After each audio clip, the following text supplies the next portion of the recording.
Mais dans le fond, ce modèle-ci, c'est l'adaptation à l'intérieur qui est différente d'un autre. Parce que si vous regardez un motorisé de l'extérieur, ils ont toutes l'air pareil. La différence avec lui, c'est de un, l'ascenseur, le gros ascenseur qui est là.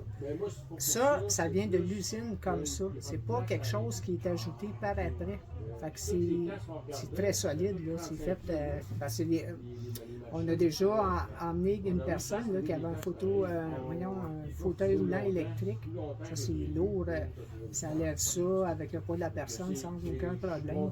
Puis à l'intérieur, mais c'est ça, c'est qu'ici, c'est vide, sous l'évier. Il y a une douche sans seuil, que la personne puisse se rouler à l'intérieur avec son fauteuil. Il y a un banc, que la personne puisse... Puis les contrôles sont au mur, au lieu d'être ici. Parce que quand la personne est assise là, si les contrôles sont ici, elle ne peut pas les rejoindre. Fait que c'est fait en fonction vraiment d'une personne dans la salle de bain. Pas dans la salle de bain, dans la chambre, le lit est plus bas. Fait qu'une personne qui est en fauteuil assis à côté, c'est à peu près la même hauteur. Fait que le transfert se fait facilement.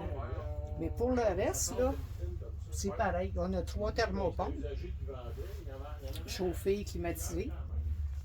Fait que ça, c'est standard, là. Ben, c'est standard qu'on commande ça sur mesure. Nous, on l'a acheté usagé, donc c'était déjà là, mais on était chanceux parce que tout ce qu'on voulait, qu'on avait besoin, c'était déjà là. Fait que... Quels sont les avantages pour une personne à mobilité réduite d'avoir une voiture motorisée comme celle-ci? C'est la liberté. D'accord. C'est la liberté de voyager, puis d'être toujours dans nos choses à nous. Parce que les hôtels, c'est beau, mais souvent, il y a une chambre ou deux qui sont adaptées pour les personnes en fauteuil, puis il y a toujours quelque chose qui ne va pas. Des fois, la robinetterie dans la douche n'est pas à bonne place. Il y a du tapis au sol. Ils ne sont pas capables d'avancer avec le fauteuil, ça bloque.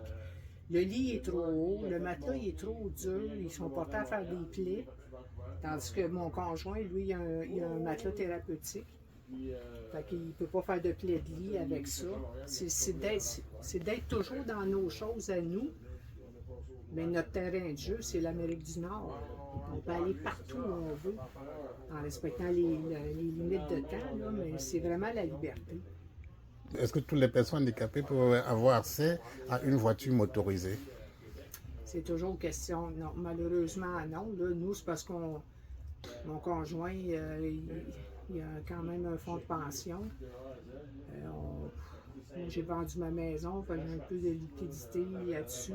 Parce que même quand même qu'on est accidenté de la route, la SAQ ne payera jamais un véhicule comme ça parce que c'est hors de prix. Là.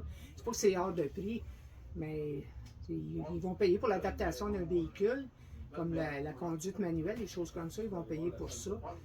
Mais ils ne payeront jamais pas. On aurait aimé ça qu'ils payent ça, là, mais non, ça. Non, ça. Mais comme je disais, dans le fond, c'est nous autres, on l'a acheté usagé, ça coûte à peu près 300 000.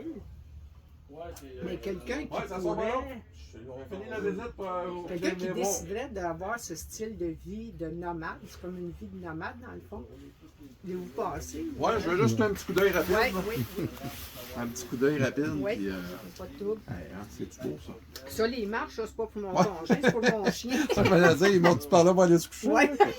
Ah, c'est bon, puis il y a un bon dégagement quand même. Oui, c'est... Est-ce que vous pouvez avoir accès à une voiture motorisée comme celle-ci?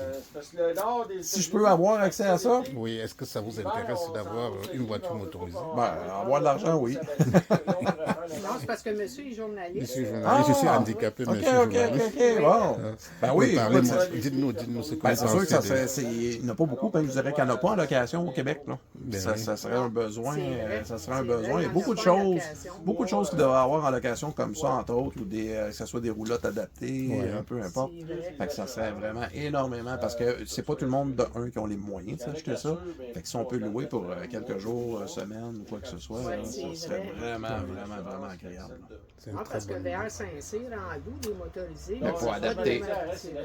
Il y a beaucoup de places qui en louent des non adaptés, mais adaptés, là, c'est sûr que ça fonctionne. fonctionnerait. Ben, je comprends. Oui, c'est sûr que Ça ça coûte moins fonctionne. cher que d'en acheter un. Hein? Effectivement, Si t'aimes effectivement. pas ça, Ben, tu vas l'essayes, prendre puis les si prix, tu veux en puis- acheter un, tu peux le louer avant de l'acheter aussi. Là, c'est Exactement. vraiment très pratique. Fait que, oui.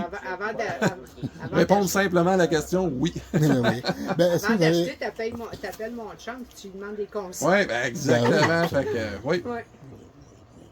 Mais non, vraiment Ben, super. c'est très beau, c'est impressionnant. Ah, ben oui, c'est une maison. C'est Ouais, c'est même, je exactement. dirais, moins cher qu'une maison aujourd'hui. Ben, je comprends. Là, tu regardes le prix là, des maisons aujourd'hui. Là. Avoir une maison à 300 000, là, ça existe même. Ouais. C'est notre maison, là. On est parti. Ouais, À moins d'acheter une mini-maison. Ben, super. On vient Une de la mini-maison, maison. là, c'est à peu près 225 230 000. Ben, je te Mais laisse là, descendre pour t'es descendre fixe. après. Tu es installé sur un terrain, tandis que nous, on va où on veut. Comme là, on s'en va en Gaspésie cet été. Je suis jamais allée, je veux visiter la Gaspésie. On part avec la maison. On attache l'auto en arrière, puis on va partir, puis on va aller faire le tour de la Gaspésie. On a la chance d'être retraité. C'est sûr que. Mais par contre, il y en a beaucoup qui vivent la vie de nomade comme ça, puis qui travaillent, parce qu'on a de l'Internet pratiquement partout. Mais il y en a beaucoup qui travaillent de leur motorisé. Ça, on en voit, parce que si on va sur YouTube, on voit plein de monde qui vivent la vie comme ça, là, qui voyagent partout. Puis, ils ont accès à l'Internet, puis ils continuent en télétravail. Moi, je l'ai essayé, là, mais je me suis rendu compte que la retraite, elle m'appelait plus que le télétravail. J'ai comme laissé tomber. Mais non, c'est... Non, c'est magnifique, c'est magnifique. Moi, tu sais, si les gens ont envie de vivre une vie d'aventure comme ça, c'est merveilleux. Il ne faut pas se stresser avec des petits détails, parce que quand tu es sur la route, il va toujours arriver des petits pépins. À gauche, à droite, des fois c'est des plus majeurs, des fois c'est moins pire. Quelqu'un qui est bien nerveux, qui fait de l'anxiété, dès qu'il y a une petite affaire qui va de travers, là, c'est pas recommandé. Il faut pas avoir l'esprit d'aventure. Tout à fait. Merci beaucoup.